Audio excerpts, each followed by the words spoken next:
ایک ذکر ہے جو کہ شب 23 رمضان کو بڑے بڑے علماء نے اس کو ذکر کیا، آیت اللہ حسن زادہ عاملی. یعنی شب 23 رمضان کے اعمال میں خاص طور پر ایک ذکر ہے کہ جس کو اگر ایک مخصوص تعداد میں جو بھی آگے چل کر ذکر ہونے والی ہے، اور بہت مختصر سا ذکر ہے، ایک آدھی لائن کا ذکر ہے بس، اور اس میں پروردگار عالم کے کچھ نام ہیں. تو فرماتے ہیں آیت اللہ حسن زادہ عاملی، ان کی کتاب 1001 نکتہ، 1001 نکتہ. اچھا، ایک ان کی کتاب کا نام ہے 1001 کلمہ، یہ نہیں ہے بلکہ 1001 نکتے کی بات ہو رہی ہے. 1001 نکتہ یہ آیت اللہ حسن زادہ عاملی کی کتاب ہے. اس میں جو نکتہ نمبر 792 بیان ہوا ہے، اس میں اپنے اساتذہ کے اعتبار سے نقل فرماتے ہیں آیت اللہ حسن زادہ عاملی کہ اعمال شب 23 رمضان میں انہوں نے اس بات کو ذکر کیا ہے کہ اگر شب 23 رمضان سجدے میں جا کر اس ذکر کی تلاوت کرے جو ابھی آپ کے سامنے ذکر ہونے والا ہے، تو ملائکہ الہی نازل ہوں گے اور اس کے دل کو تمام کثافتوں، نجاستوں اور گندگیوں سے پاک کر دیں گے.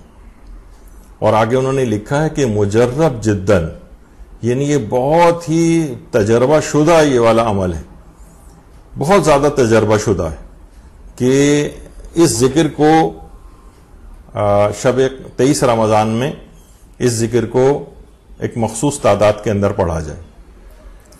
اچھا، جو کتاب مطلع انوار جو کہ آیت اللہ سید محمد حسین حسینی تہرانی کی لکھی ہوئی کتاب ہے، اس کی جلد نمبر 2 ہے. یہ تو خیر 12ویں جلد ہے جس کا ٹائٹل آپ کے سامنے ہے، لیکن اس کی جو دوسری جلد ہے اس میں آیت اللہ علی آقا قاضی، آیت اللہ یہ محمد حسین حسینی تہرانی ہے جنہوں نے مطلع انوار کے اندر یہ بات لکھی ہے کہ جو وصیتیں آیت اللہ علی آقا قاضی نے کی تھی، ان میں ایک یہ بھی تھی کہ یہ شب 23 رمضان کو یہ والا ذکر پڑھا جائے، یا طہرو یا طاہرو یا طہورو یا طہورو یا طہارو، یہ اس ذکر کو پڑھا جائے، اس ذکر کو پڑھا جائے. اچھا، یہ جو ذکر ہے یا طہرو یا طاہرو یا طہورو یا طہورو یا طہارو، فرماتے ہیں کہ جس وقت آدھی رات گزر جائے، اس وقت نہ انسان نے بہت زیادہ کھایا ہوا ہو، نہ بالکل ہی بھوکا ہو، اور باوضو ہو کر قبلہ رخ ہو کر سر کو سجدے میں رکھ کر اس ذکر کو 225 مرتبہ تلاوت کرے. آیت اللہ علی آقا قاضی فرماتے تھے، جو بڑے بڑے عرفاء کے بھی استاد تھے، انہوں نے اس ذکر کو نقل کیا ہے. 225 مرتبہ اس ذکر کی تکرار کرے. تو اگر اس ذکر کی تکرار کرے گا تو آیت اللہ حسن زادہ عاملی بھی فرماتے ہیں اور دیگر علماء بھی کہ ملائکہ آسمانی نازل ہوں گے اور اس کے دل کو تمام کثافتوں اور گندگیوں سے پاک کر دیں گے، کیونکہ پروردگار کہ یہ جو نام ہیں، جو اس کے اسماء ہیں، جس کے اندر طہارت اور کا ایک مبالغہ اور وہ اس کے اندر اس کا اظہار ہوتا ہے، یعنی بہت زیادہ طہارت، تو ان اذکار کی برکت سے، ان ناموں کی برکت سے وہ ملائکہ آسمانی نازل ہوں گے اور اس کے دل کو بھی پاک و پاکیزہ بنا دیں گے. یہ شب 23 رمضان کا ایک خاص ذکر ہے جو کہ آیت اللہ علی آقا قاضی نے اس کو نقل کیا ہے. اور اس کے علاوہ آیت اللہ مبشر کاشانی، انہوں نے بھی اس ذکر کو لکھا ہے. آقائے احمد عابدی جو حوزہ علمیہ قم کے بہت معروف ایک استاد ہیں، انہوں نے بھی اس کی بہت تاکید کی ہے. تو بہرحال البتہ یہاں ایک بات رہے کہ یہاں اللہ کی جو طہارت ہے اور اس کی پاکیزگی میں انتہائی پاکیزگی کی تعریف کی گئی ہے ان اذکار کے اندر. یعنی اس پاکیزگی کے ذکر کی برکت سے اس رات ہمارے نفس کو بھی پاکیزگی نصیب ہو جائے گی اگر 225 مرتبہ یا بعض جگہ پہ 235 بھی لکھا ہوا ہے. تو بہرحال اگر اس ذکر کو اس انداز سے پڑھا جائے. البتہ یہاں پر ایک بات ذکر کر دی جائے کہ آیت اللہ ناصر مکارم شیرازی کے سامنے بھی ایک دفعہ اس کا ذکر ہوا تھا، تو انہوں نے فرمایا کہ طہور اور طہار کے متعلق کہا ہے انہوں نے کہ یہ میں نے عربی لغتیں وغیرہ دیکھی، مجھے اس میں کہیں نظر نہیں آیا یہ حروف جو ہے، یہ جو نام ہے یہ محمل ہیں، اور اس پر ایک اعتراض انہوں نے کیا. تو بہت سے لوگ اس طرح سے بھی پیش کرتے ہیں. اور بہرحال کہ دیکھیے بہت بڑے بڑے علماء جنہوں نے عرفان اسلامی کے اندر جن کو ایک ملکہ حاصل ہے انہوں نے ان اذکار کو ذکر کیا ہے. اور بہرحال عرفان کاذب بھی بہرحال ایک چیز ہے. صوفیہ کا جو عرفان ہے وہ عرفان کاذب کہلاتا ہے, لیکن ہمارے جو عرفاء ہیں جو اس عرفان اسلامی ہے اس کے اندر یہ سب چیزیں. اور اس ذکر کے اندر کوئی خلاف اسلام بات بھی نہیں کہ ہم کہیں کہ نہیں یہ اس کو نہیں پڑھنا چاہیے کیونکہ اس کے اندر کوئی خلاف اسلام بات چیز نظر آ رہی ہے. جبکہ اتنے بڑے بڑے علماء آیت اللہ حسن زادہ عاملی, آیت اللہ علی آقا قاضی وغیرہ جو ہے اس ذکر کی کافی زیادہ تاکید کرتے ہیں. یعنی جو ان ذکر اذکار کی فیلڈ کے جو ماہرین ہیں وہ اس کی بہت زیادہ تاکید کرتے ہیں. اور پھر علماء نے یہ جو بہرحال یہ بات کہی ہے علمی اعتراض جو ایک ہوتا ہے بہرحال, تو اس کے علمی جوابات بھی علماء کی طرف سے دیے گئے ہیں کہ یہ بھی محمل کوئی لفظ نہیں ہے بلکہ طہارت میں مبالغہ اور کثرت کے لیے استعمال ہوا ہے. طہور بروزن فعول اوزان مبالغہ میں سے. تو بہرحال آیت اللہ سید محمد حسین حسینی تہرانی انہوں نے جو آیت اللہ مہدی بحرالعلوم سے جو منسوب رسالہ ہے سیر و سلوک, اس کی جو ایک دعا ہے اس کی ایک فٹ نوٹ میں انہوں نے لکھا ہے کہ جیسے اس میں تہار اور تہور کا لفظ آیا ہے تو انہوں نے کہا ہے کہ اسی طرح سے ایک چیز ہے دہار اور دہور. تو دہار اور دہور یہ جو ہے یہ مبالغہ ہے, مبالغہ ہے. یعنی دہار اور دہور یہ بھی آیا ہے اس کے اندر, یعنی مختلف اذکار جو بیان ہوتے ہیں تو یہ مبالغہ دہر ہے. اور دہر سے مراد جو ہے وہ اللہ ہے. روایت میں بھی ذکر اس بات کا آیا ہے کہ لا تسبوا الدہر فإن الدہر هو اللہ. تو یعنی دہر کو, زمانے کو برا نہ کہو کیونکہ بہرحال جو وہ اللہ ہے.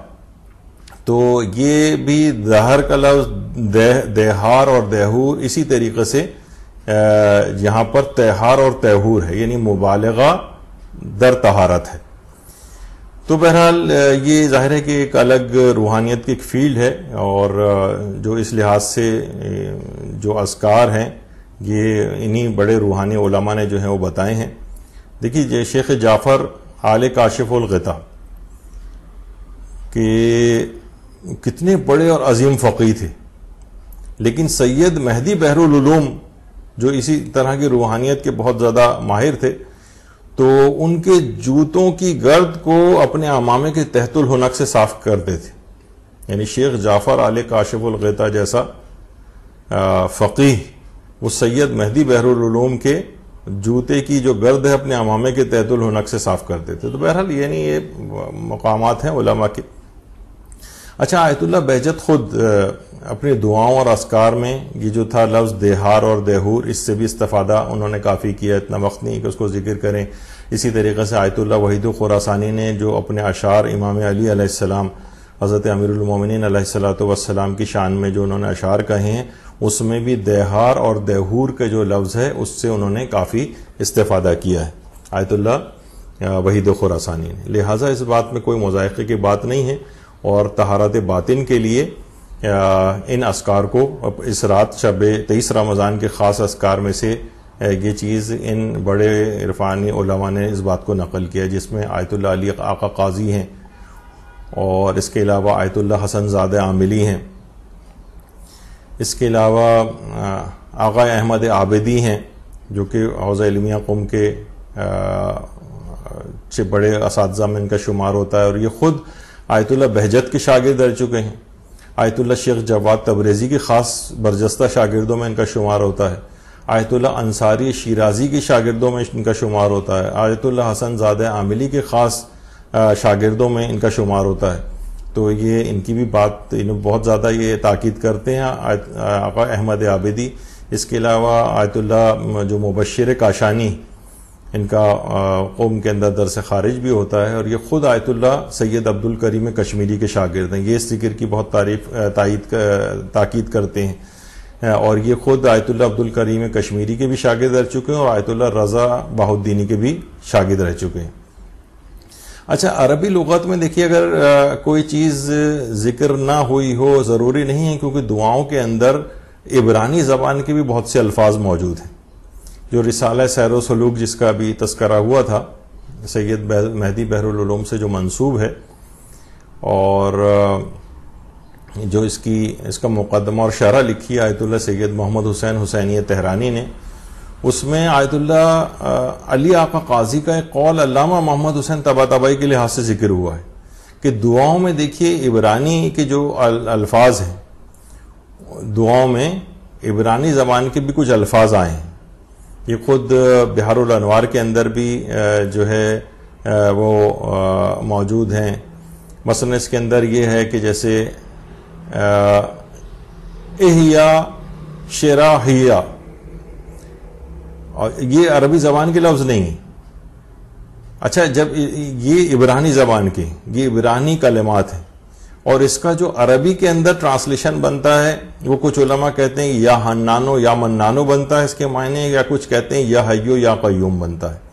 یعنی روایات کے اندر جو مختلف دعائیں آئی ہیں ان میں عبرانی کے الفاظ بھی آئے ہیں. اور بہرحال تو یہ جو ہے دعا کہ اس کے اندر جب انسان سجدے کی حالت میں جا کر اس کو پڑھتا ہے 225 دفعہ یا 235 دفعہ، اس دعا کو اگر پڑھے گا تو ملائکہ آسمانی نازل ہوں گے اور اس کو طہارت باطنی، یعنی اس کے اندر پاکیزگی نفس جو ہے وہ اس کو عطا فرمائیں گے. اور یہ جو ابھی آپ نے سنا تھا کہ احیا شراحیہ، یہ آصف یہ روایت میں یہ چیز ملتی کہ آصف ابن برقیہ نے جو تخت بلقیس جو لے کر آئے تھے اور ان کے پاس اسم اعظم کا جو علم تھا، اس میں یہ والے کلمات بھی شامل تھے. تو بہرحال اس ذکر کو 235 دفعہ یا 225 دفعہ پڑھنا یہ طہارت قلبی کے لیے بہت مفید ہے، اور ملائکہ آسمانی نازل ہوں گے اور اس کے دل کو تقوی پرہیزگاری کے ساتھ جو ہے وہ آراستہ کریں گے. تو یہ ایک ذکر ہے، اس کو اس طور پر پڑھنے میں کوئی قباحت نہیں ہے، پڑھا جا سکتا ہے، جبکہ اتنے علماء کی اس سلسلے میں تاکید بھی آئی ہے. تو اس رات کا آغاز اس انداز سے ہوگا. اچھا، پھر دیکھیے اس رات کا جو سب سے بڑا عمل ہے وہ کون سا ہے؟ اس رات کا سب سے بڑا عمل، اس رات کا دیکھیے سب سے بڑا عمل وہ ہے جو کہ آیت اللہ شبیری زنجانی نے بھی اپنے دروس کے اندر ذکر کیا ہے کہ دیکھیے شب قدر ماہ رمضان کی افضل ترین رات ہے، اور اس رات میں مذاکرہ علمی یہ بہت زیادہ سفارش شدہ ہے. مذاکرہ علمی مذاکرہ، اور علمی مذاکرے کا آیت اللہ شبیری زنجانی ان کا درس خارج ہو رہا ہے، فرماتے ہیں کہ مذاکرہ علمی کا ایک مصداق مسائل شرعیہ کا یاد کرنا ہے. علمی اور دینی کتب کا مطالعہ یہ اس رات سفارش شدہ ہے. اس کے علاوہ بھی انہوں نے فرمایا کہ اس رات انفاق کرنے کی بھی، یعنی اللہ کی راہ میں خرچ کرنے کی بھی اس رات میں کافی تاکید ہے، صلہ رحمی کرنے کی بھی اس رات میں کافی تاکید آئی ہے. البتہ فرماتے ہیں کہ دو چیزیں سب سے زیادہ مہم ہیں، یعنی موسٹ امپورٹنٹ دو چیزیں. ایک تو قرآن کی تلاوت، قرآن کی تلاوت اس رات کثرت کے ساتھ ہونی چاہیے. ابھی ہم ذکر کریں گے آگے چل کر کہ خاص طور پر، ویسے تو پورا قرآن ہی ہے، اب اس سارا قرآن ہی اہم ہے، لیکن بہت ہی زیادہ اہم جو اس رات کو خصوصیت کے ساتھ پڑھنے والے سورے ہیں وہ کون سے ہیں، وہ بھی آگے چل کر تذکرہ ہوگا. تو قرآن جس کی فرماتے ہیں کہ جس کی تلاوت کی بہت زیادہ تاکید کی گئی ہے، کہ دو چیزیں سب سے موسٹ امپورٹنٹ ہیں آج کی رات. اور دوسری چیز جو ہے وہ ہے مطالعہ کتب شرعی و یادگیری احکام، یعنی شرعی کتابوں کو، کیونکہ دینی کتابیں تو بہت ساری کتابیں ہیں، آپ جو ہے اسلامی اقتصادیات کی کتاب بھی اٹھا سکتے ہیں، اس طرح یہ وہ بھی ساری اسلامی چیزیں ہیں. لیکن فرماتے ہیں کہ کتب شرعی، یعنی جس کے اندر شرعی احکام ہوں، یعنی ان کا مطالعہ کیا جائے، اور وہ یادگیری احکام کو یاد کرنا، یعنی اس طرح سے اس کو پڑھنا کہ وہ آپ کو یاد ہو جائیں. یہ خاص الخاص آج کی رات کا جو بہت ہی اہم ترین عمل ہے. مدرسے کی پوری کوشش ہوتی ہے کہ اس رات کم سے کم 50-100 فقہی مسائل وغیرہ کا ایک بنچ بنا کے اس کو ہم اس کے اوپر شیئر کر دیتے ہیں، تاکہ لوگ اس رات کو کم سے کم ان مسائل کو پڑھیں اور دوسروں کو بھی اس کو فارورڈ کریں. اچھا، اسی لحاظ سے شیخ صدوق کے متعلق یہ بات کہی جاتی. یہ شیخ صدوق کی قبر مبارک ہے. شیخ صدوق اپنے استاد کے حوالے سے بیان کرتے ہیں، مفاتیح الجنان میں بھی یہ بات آئی ہے کہ وہ فرماتے تھے کہ جو شخص بھی 21ویں اور 23ویں رمضان کی راتوں کو مسائل دینی بیان کرتے ہوئے گزارے تو وہ سب لوگوں سے افضل ہے. اس رات کا جو سب سے افضل عمل کرے گا، یعنی 21ویں اور 23ویں راتوں کو مسائل دینی بیان کرتے ہوئے گزارے. ایک دوسرے کو آپ کم سے کم اوتھینٹک جو ذرائع سے آپ کے پاس مسائل شریعہ آئے ہوں وہ ایک دوسرے کو فارورڈ کریں. کسی جگہ ایک گھر میں ہی بیٹھ کر کچھ لوگوں کو کچھ مسائل دینی توضیح المسائل سے پڑھ کر یا ان پوسٹ وغیرہ کے ذریعے پڑھ کر لوگوں کو اگر بتائیں، تھوڑا سا وقت اس کے اندر لگائیں، کم سے کم 1 گھنٹہ اس کے اندر اگر لگائیں تو یہ سب سے افضل ترین ہے. اور یہ تمام لوگوں میں شیخ صدوق اپنے اساتذہ کے حوالے سے بیان فرماتے ہیں کہ یہ تمام لوگوں میں سب سے زیادہ افضل ہو جائے گا. یعنی خود بھی دینی مسائل سیکھ رہا ہے اور دوسروں کو بھی یہ مسائل سکھا رہا ہے. تو بہرحال دیکھیے کہ یہ جو توضیح المسائل وغیرہ پڑھنا ہے عام طور پر لوگوں کو بہت خشک اور اس طرح کی چیز لگتی ہے.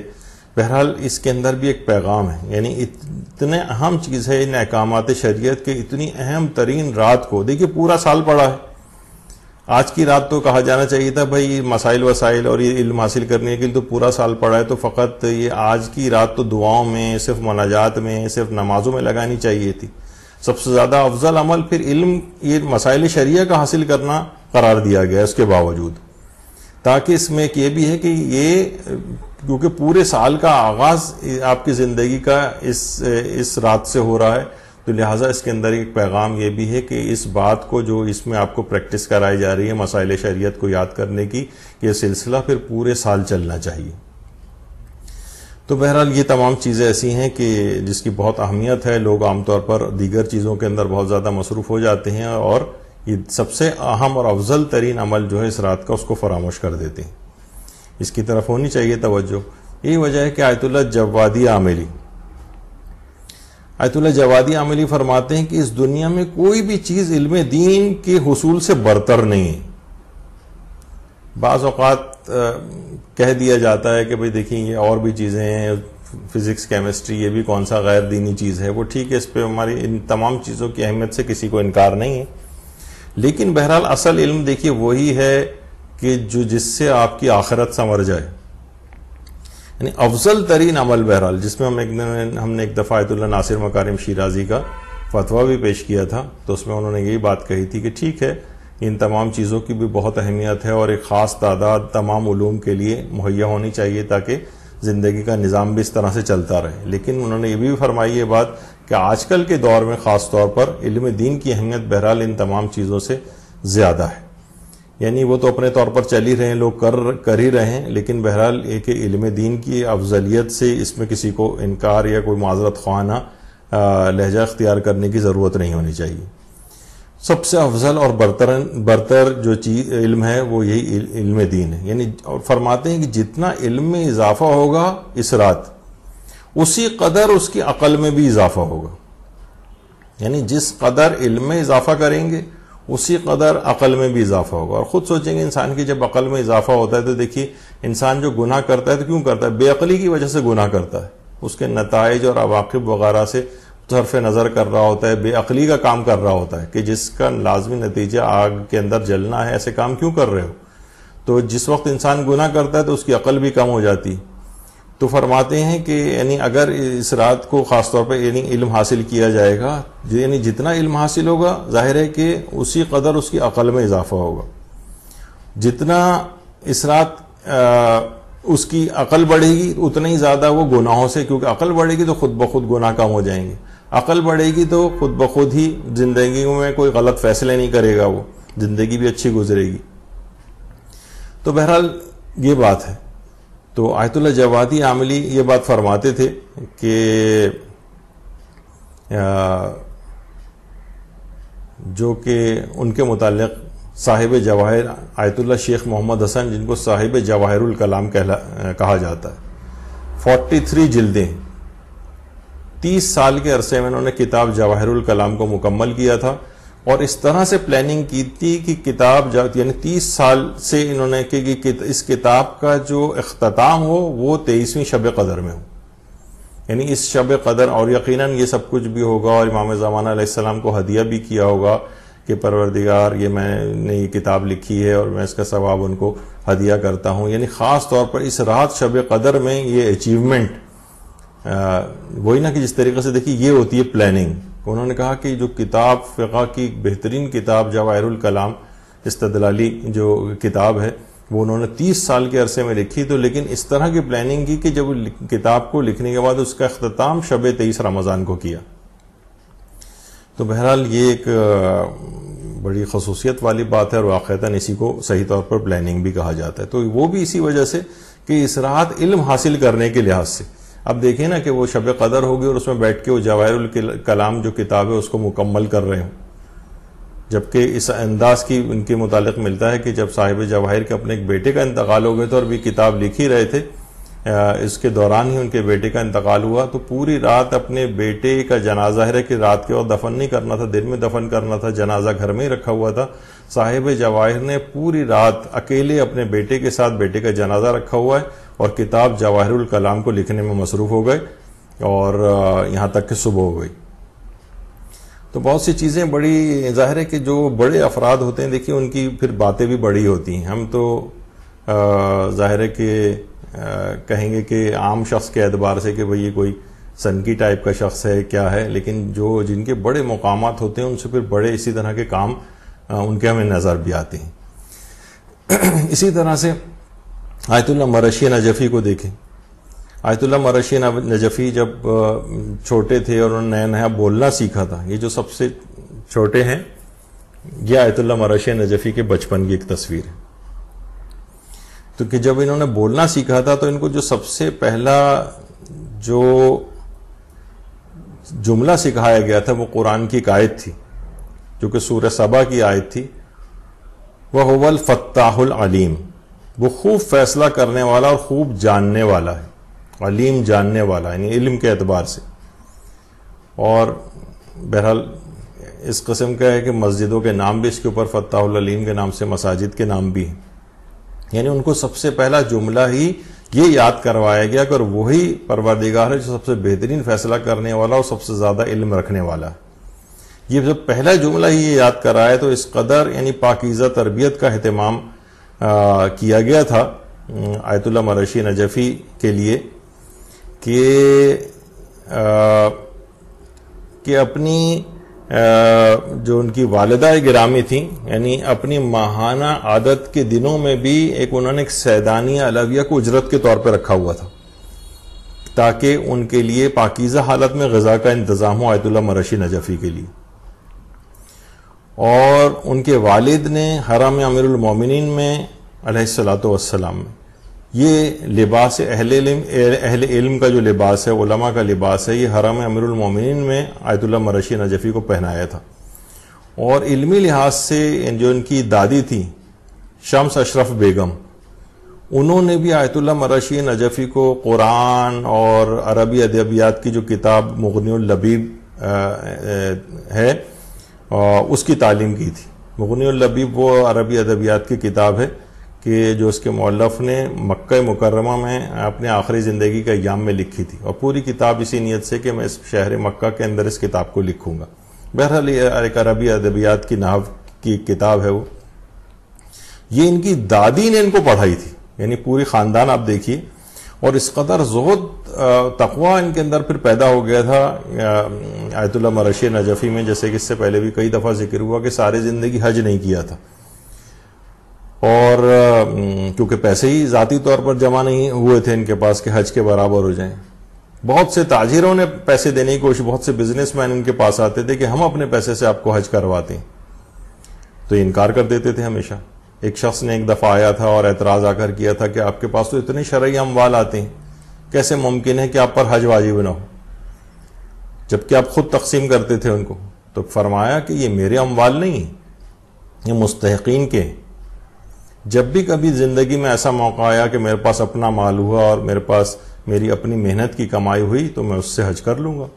بہرحال انتقال ان کا اس حالت میں ہوا کہ وہ حج نہیں کر سکے تھے، لیکن ان کی وفات کے بعد 100 افراد نے ان کی نیابت میں حج کو انجام دیا. اللہم صلی علی محمد و آل محمد. یعنی بہرحال یہ کہ آیت اللہ مرشی نجفی اپنی اولاد کی بھی اسی طرح سے تربیت فرماتے تھے. روز سونے سے پہلے اپنی زندگی کے سبق آموز واقعات سناتے تھے, اکابرین علماء کے واقعات سناتے تھے, احادیث معصومین اور احکامات دین اسی وقت سونے سے پہلے اپنے بچوں کو یاد کرواتے تھے. تو بہرحال اس رات کو بھی والدین کے لیے یہ پیغام ہے کہ اس رات کو خاص طور پر اپنے گھر والوں کو احکامات دین سکھانے کے لیے کچھ نہ کچھ انتظام اس رات میں کیا جائے.